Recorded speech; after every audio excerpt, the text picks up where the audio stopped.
We're back for episode 80. Another fun-filled week in the markets. So obviously we have to talk about that a little bit. And what else? Facebook bringing back the old job listings, which I found kind of interesting because it's something that they started with much fanfare and then deprecated it. One, we haven't talked about the Ōura Ring. I thought it was an interesting mention. They did a significant raise. The CEO, Tom Hale, is a former executive that we have both worked with. And so this is, well, I thought I'd give it a shout out just because you're a cool guy and it's a cool product. You said there was some Vision Pro news. I didn't see anything, but I'm interested to hear what that's about. And apparently, did you buy a new phone? Yeah, so I went to Portland yesterday for a day trip. We have the advantage of doing that here in Seattle. 3 hours south is Portland, no tax. 3 hours north is Vancouver, BC, where you're in Canadian territory. And because of the exchange rate, we get 30 to 40% off. So it's worth the drive. And especially when you're buying big ticket items like myself, I got the new iPhone 17 Pro. I also got a new Apple Watch Ultra. Well, Wow. it's not the Ultra 3. I got a refurbished Ultra 2. I was going to say, big spender. You must have made some incredible trades this week. I actually did have some incredible trades this week, but we'll talk about that during the stock portion. Okay. But yeah, I think so. Reason I wanted to get a new iPhone 17 Pro, I had the iPhone 14 Pro previously, and because of the new features, because of the integration with like Apple Intelligence that they're slowly getting up to speed, I thought it was time for me to get a new phone, and made sense since I'm kind of on a 3-year cycle now. I think after this phone, I'll probably be on a 5-year cycle. Coming from like my 20s when I was in a 1-year cycle. Yeah. You say that until the next release is the Fold. Yeah, until the Fold. But even the Fold, I'm not a big fan of buying first revisions of hardware. Right. So We'll see. I would wait a year or two for that. But yeah, so happy with the phone, super fast. I didn't realize it was actually like 0.3 inches bigger in terms of the screen, which is pretty negligible. But I did notice that pretty quickly, and it's been doing good. Okay. I'm using it right now. This is the thing, right? There's like the iterations are not very drastic. And so I'm curious, did you actually notice anything different? Other than it being super fast, software-wise, no. There are some extra bells and whistles. So I've got like the new action button. So in the older phones, that button used to be, the silent or unsilent. Yeah. Now it's an action multi-purpose button, and you can map it to anything. But the most annoying thing to me is the new button they added on the bottom right side of the phone underneath where the speakers are. There's a new Like button the bottom? with the 15. No, sorry, bottom right rail bottom. Yeah. Like it would be here. What do you have? And like I don't have it. I'm just saying, like, where is it on the phone? It's right there. Go back. Right rail. There.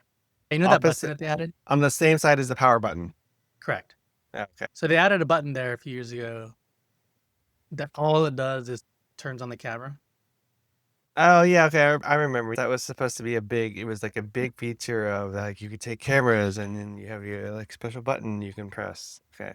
Yeah, and I remember when they had announced that, I was like, that'd be annoying because you can just hit it all the time. Yeah. And less than 12 hours of the phone, I've already hit it so many times, just picking up my phone.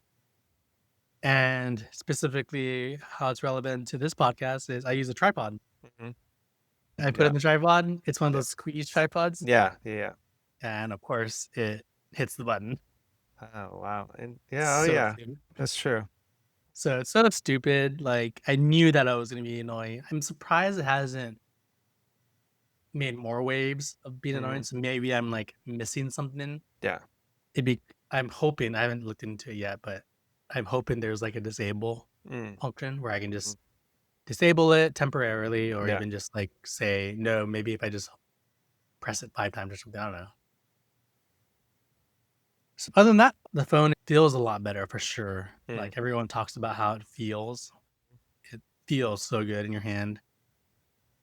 Okay. It's rounded and yeah, Okay. Color? lighter. Orange? I did not get the orange. So I wanted to get the orange, but I have a case on it and the case is black. It has like a black magnet circle. Yeah. And so I wouldn't want to rock Halloween year Well, long. that's why you get a different color case. There's No, I like so this many case. cases on Amazon. No, I like this case. And they only make it in black? And clear. Could have gotten clear. No, don't. Cases are very sacred. Are I they? don't just buy any case. I always buy clear cases. That way you can see the phone and not cover it up. But I don't like clear cases. They're so, I don't know. To me, they're so like, they don't look very aesthetically pleasing to me. But you see the phone. But if you're going to put a case on it, then You can I just see want, exactly. no, you can see the phone. It's a clear back. Okay. All right. So it's a clear back with Black black sides. sides and a black magnetic ring. Okay. Either All way, right. I got the blue. Okay. I want to be more, The standout color was the orange. I The wanted to be unique more luxury. color. It was the And unique color for the series. I'm slightly disappointed you did the orange. well, you can get the orange. I have an orange action button on my watch. Okay. So yeah, anyways, 17 Pro. I can tell the difference in speed and even just like bells and whistles. Yeah. I'm just happy to have, 48 megapixels all around, high zoom, Apple Intelligence. That's Okay. the main things. All right. Well, I guess we'll wait to see what the next fold is like, and we'll have more to talk about then. And when I was there, I actually looked at the Vision Pro because if you guys didn't hear the news, Apple made a silent announcement. It was basically an email, I think, or maybe I saw it on a Facebook ad or something. They updated the Vision Pro. They what? They updated the Vision Pro. Like hardware-wise? Very minorly. With hardware? They increased the chip. So they added a better chip. Really? Yeah, they updated it to use the M5 chip, which is the newer chip. And they created a more comfortable dual knit band for the headset. Okay. So previously the band was just that big thing that goes around your back. Yeah. Now it's like has a top head and a back. And it's made out of different fabric. Huh. All right. That's really the only update. But I mean, the chip is the biggest one because now I can leverage more power with Vision OS 26 and different things. So yeah, but when I was there, I did see the Apple Vision Pro. I don't know if it was the new model, but yeah, not very many people using it. So yeah, want to talk about our first story? Yeah, so Ōura Ring apparently has raised a fresh $900 million in funding from Fidelity Management and Research Company. So weird. I just call it Fidelity. But anyways, that was a big number. I was like, 900 million for Ōura Ring? That's kind of amazing. And they're valued at 11 billion. Which I was like, okay, what are they using the money for? Obviously. It's almost 8% of the company. Huh? That's almost 8% of the company. Yeah. But yeah, anyways, it's just big funding round. Or it's, I see people talk about it all the time. I've been tempted to buy it at times, but I'm like, is this going to be more useful than having a watch? I don't know. So. Well, anyways. to answer that question for you, because I use a Whoop band. Apparently that is a competitive product for the... It is more useful than an Apple Watch. Yeah? Totally. The Apple Watch, in terms of like, it depends on what you want it for. So the Ōura Ring is better for sleep tracking, but they also track fitness. Yeah. The Whoop, in my opinion, is better for fitness tracking, but it also tracks sleep. Now, the Apple Watch does track fitness and they Mhm. also track sleep, but their metrics and their data points are so limited. Like these other companies have basically built their business around these things. And so they're able to deliver more dashboards, more data, and track more. Yeah. So I use the Whoop more as my main source of information for fitness and sleep, Yeah. whereas the Apple Watch is just kind of secondary. But, you know, I've been using the Watch 4 for the last 10 years. Yeah. I will let you know in a week if It was the worth it. newer watches are better. Yeah. So I thought it was interesting because, again, hardware, we've talked about different hardware companies. So them getting such a huge raise is just good for, I guess, your future investment. If you do buy an Ōura Ring, it's not going to go out of business a year later. But yeah, no, it's like cool. You don't have the money at the moment to try it out. And it's kind of like it's an interesting space because Samsung also has developed Yeah. their Galaxy Ring, which kind of shows that there's something behind this. It can So save you $200 off of one. how? My Amex Platinum. They added that benefit with their refresh last month. Uh, You can save you get $200 off of an Aura Ring. yeah. So let me know. But yeah, Tom Hale. So you mentioned that. Yeah. So you used to work with him. I What do you, joined right after he left. okay. Yeah. So when I joined, he was both at some point. He was chief product officer at HomeAway. Cool guy, very smart. Definitely he was always on point. You'd always have to be careful because he'd always not call you out, but he'd like ask you a question and then you'd have to kind of like be on top of everything because he was always on top of everything. But yeah, great guy, great product sense, and obviously doing an awesome job as a CEO as they've been growing and then getting this huge raise just shows how great a leader he is. Anyways, Yeah. I'll just leave it at that. Just the only reason it stood out to me is because that's what Tom's doing. Yeah. Are they in Austin? I don't Headquartered in Austin? I know there's a know. I few don't think so. people from Verbo or HomeAway that are at Aura Ring. Hmm. John Yeah, James just went to Aura Ring. John. Do you remember John James? Oh yeah, yeah. Not John James, not the Oh, younger okay. John James, the Aussie John James. But anyways, yeah. So I just thought that was something different than another AI company getting funding, which is kind Well, of boring you at know, this point. he did say that comment, Yeah, that they but are gonna use it, add AI, they're these companies they're centering their story yeah, around AI. yeah, yeah, So technically they are AI companies, but I know what you mean. yeah. Okay, so Cool. what was the other thing I wanted to talk about? Oh, Facebook. Um, Facebook job listings. So for those who don't use Facebook a lot or it's been a while, in the mid-cycle days, Facebook was adding a ton of different type of features to drive engagement and expand beyond just social networking. Then at one point they added job listings. So just to run down, marketplace was something they added in to kind of compete with eBay. Job listings they added to kind of compete with LinkedIn. There are years where they try to expand what you did on Facebook. And listings was one that they introduced with much fanfare and then it kind of whittled it down because it just wasn't taking off. And they eventually got rid of it a couple of years ago, not too long ago. And apparently they are bringing it back, which I found interesting. So it's like, why? Uh, what has changed? But yeah, now I guess you'll start seeing job listings, like direct job listings on Facebook.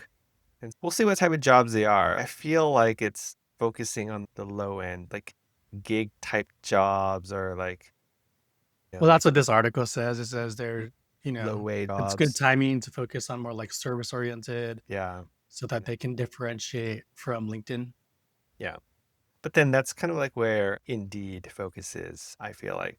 So I guess, I feel like Indeed doesn't focus on anything, quite honestly. I feel well, like any job is you can find up there. yeah, any job, but I mean, like if you really looked at it like from like how like a perception or even like branding perspective, it's like Indeed feels a bit lower end than like if you went to LinkedIn, you tend to think of more like upskilled jobs, like the engineers, like the marketers or product marketers, Well, it's primarily tech job jobs. levels. Yeah, tech jobs, like sales associates or retail workers, just more everyday jobs. But yeah, So anyways, you'll start to see job listings under, I don't even know where they're going to put it. It looks like it's So under their it says under marketplace. marketplace. Yeah. So it's part of their marketplace. Makes me feel like Craigslist, actually. Like Craigslist, you can buy stuff. You can also look for jobs. Yeah. So maybe they're doing a Craigslist thing. I think it's a good idea. And I think my read on it is this is tying it maybe to the economy. Yeah, My sure. read on it is maybe they're seeing data around people. Well, one, we know there's a lot of layoffs happening, particularly in the tech sector. Yeah. Well, unemployment rate is not at a high level. It's probably in certain industries, it probably is at a high level. Like I would imagine tech is actually pretty high. Yeah. We also know that I've brought it up before where the trades and services are, it's probably another area where it's a little bit higher unemployment rate. And so that coupled with, I think maybe they saw data, and I would actually agree that the economic outlook for jobs is about to turn around. You know, everyone's been firing, laying off, no one's wanted to work. Yeah. I think that's catching up to us now, and maybe it's time for a turning point. I could be saying this too as an optimist, being like, hey, Tony, now's the right time to start looking for jobs because they're going to start opening up in swaths, you know. But no, it's an interesting move. I think jobs is always going to be something that's needed. Yeah. I was actually just looking at Indeed the other day because I do DJing as a hobby, and I wanted to like actually DJ something. So I went to Indeed to look, are there DJ jobs? And there was one for this company who hires like DJ staff to just DJ weddings. It's like $200 to $300 for one wedding you can make. So I was like, interesting.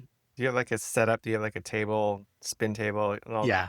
I have a basic, like, I would say entry level table. Oh, okay. So, All right. no, it's cool to see Meta, all these big companies, they're always dipping their fingers into something Yeah. to see what latches. Yeah.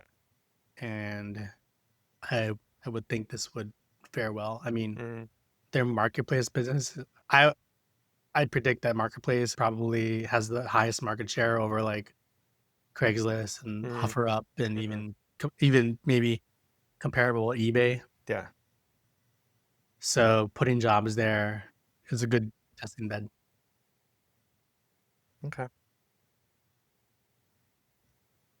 Cool. Well, the last thing we wanted to chat through is the stock market. Not really the stock market, kind of the crypto market. Okay. But this last week, stocks they're hovering. They're waiting for earnings, basically, is what's going on. It's like S&P has been hovering around 660 to 670. Had a little drop, right, during the China tariff news, but then Yep. rallied back up. Yep. But now it's just hovering. Banks had earnings and they've been reporting record profits. But what specifically happened early in the week is the crypto market crashed. Mm-hmm. And I was in crypto and I hit my limit Yeah. sell Yeah. because I didn't want to lose any money. Yeah. And sold out of all my Ethereum Okay. because I don't want to lose any of that money. But I was hearing in some other channels that the market investigators had saw some speculative trading, and they had found that someone who they say has ties to the administration, the Trump administration, Yeah. had suspiciously made a huge bet that the crypto market was going to crash and turned like, how much was it? It was like 100 million or something. It was some enormous number. So if you remember, Trump had this random tweet on the previous Friday, like Mhm. midday, that basically just sent, that's what sent the market tanking, right? And so this trader basically opened a brand new account 30 minutes before the tweet, loaded up $100+ million in Bitcoin, Ethereum shorts. And then tweet happened and they immediately cashed out. Like they basically doubled their money in 30 minutes. And so something like that it's just not, you want to say it's coincidence, but the timing is just too, Yeah. it's just like too suspicious, right? Like brand new account. If it was an existing account, okay, maybe it was just like a lucky Friday bet. Yeah. How do you But even fund a brand new account with that much money? I feel like every time that's I open up an account, there's like a period of verification, that's the waiting. magic of crypto. Apparently it was done on Hyperliquid. It is a DEX, a decentralized exchange, which basically all it means is you just need a wallet.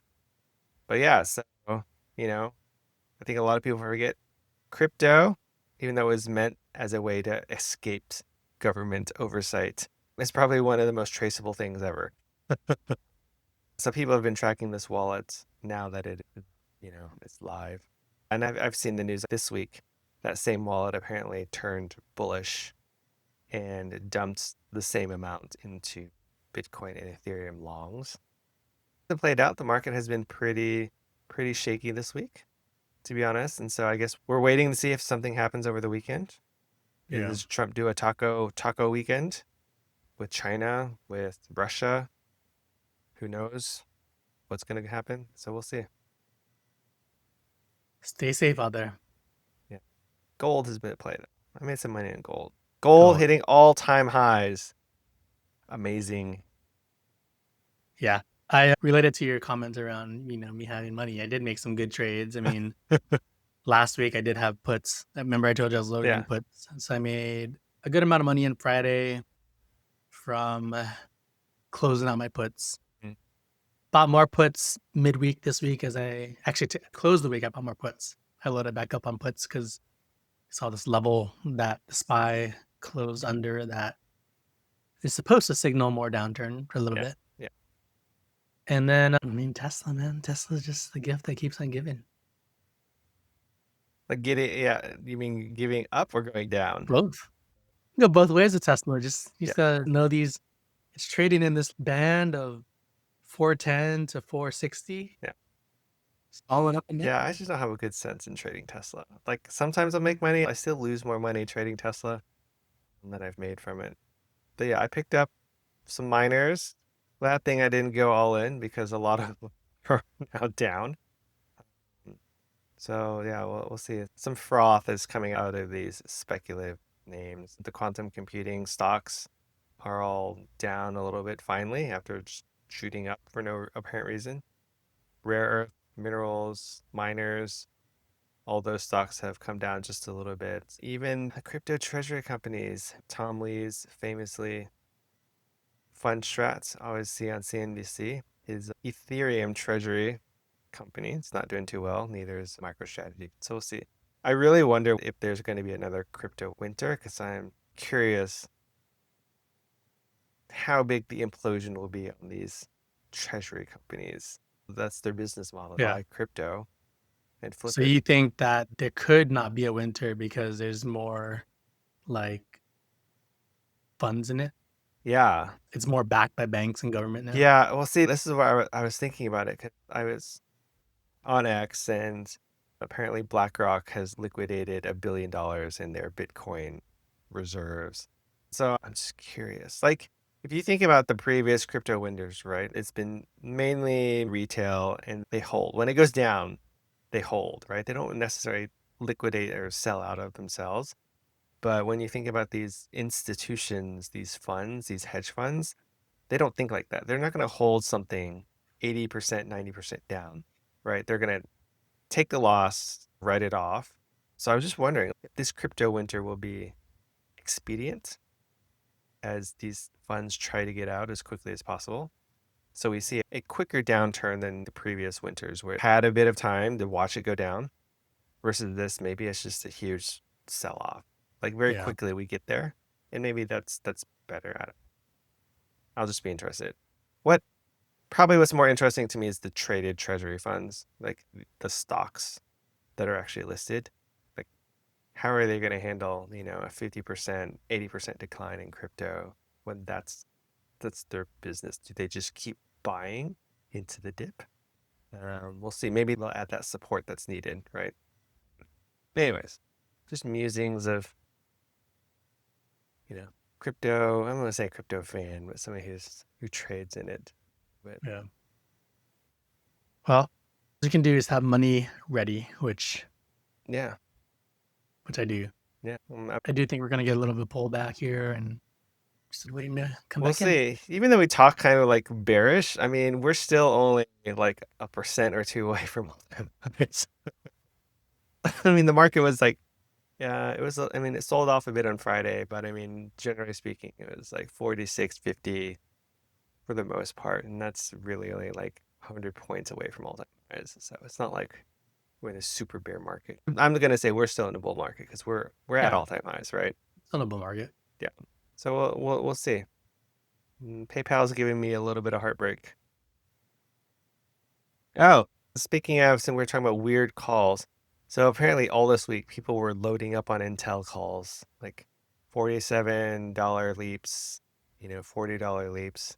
So apparently there's going to be some big Intel news. Apparently they During have earnings. this huge AI customer, this one AI customer that nobody has said what it is. But anyways, so I have a couple of Intel calls. We'll see. Intel Okay. earnings are next week too. Oh yeah, we're going into earnings season. So get ready. Earnings next week. Okay. Earnings next week. So there's going to be a lot of talk about next week. And yeah, this is not financial advice. Make your own decisions, but these are our thoughts and what we're doing. Yeah, I've got some, I'd say I've been selling out and just holding on to some cash. I personally think that everyone's waiting for earnings and it's going to pull back after earnings, but then pop right back up going into the Santa rally. Mm-mm. Yeah. That's my call. Yeah, we'll see. We'll see. It'll be government shutdown averted. Trump's like, we've met with Averted, it already shut down. No, that's what I mean. It's like shut down, right? But then it'll get Reversed. sometime. Who knows? Whatever. This longest shutdown in history, apparently. But yeah, so there can only be good news unless, the bank's earnings were this week. They were pretty upbeat, other than the regional community banks, which aren't doing too great. So that was kind of soft spots that people were a little bit worried about, but apparently not worried enough to bring down the market that much. So we'll see. All right. Well, we'll revisit this after the first round of earnings next week and come back for episode 81. Yeah. Talk to you later. See ya.